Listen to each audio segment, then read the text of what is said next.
So isa pa sa rason kung bakit naka-on goal yung ating mga payout earnings is baka po merong ginagawang mass inspection po si Meta kayo sa ating mga account. Dahilan, yung iba po is meron po mga ginagawang illegal activity po para po tumaas po yung kanilang mga earnings. So kung alam nyo guys sa sarili nyo na wala naman po kayong ginagawang masama, wala naman po kayong ginagawang paglabag po sa policy ni Meta, kung po kayo mag-alala, ma-release po na yung mga earnings po natin. Okay? Mababalik din po yan sa atin. Okay?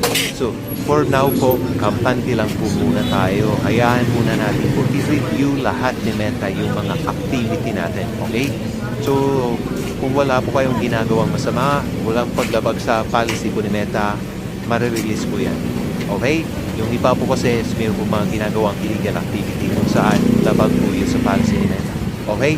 So, sa mga paraan para kumita, una mag-upload kayo ng inyong mga videos sa inyong Facebook Reel.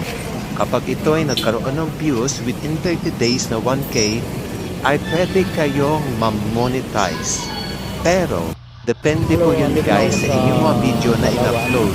Kahit na dami nyo itong views, pero kapag ito ay in-copyright lang, ibig sabihin, hindi pa rin ito ma-monetize ni Reel. So, kailangan ang original na video, yung inyong i-upload na create ninyo mismo para at least ma-monetize ito ni Reel na talagang original ninyo na video.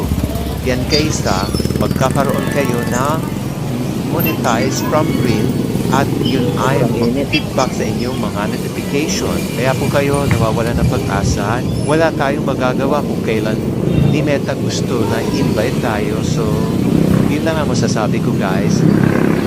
Maghintay lang talaga tayo sa invitation. So ikaw, kung naghihintay ka din at wala pang ads on Reels, tuloy-tuloy mo lang yan. Kasi magugulat ka na lang. Meron ka ng notification, may ads on Reels ka na. So, kung ikaw isang content creator, good luck sa'yo.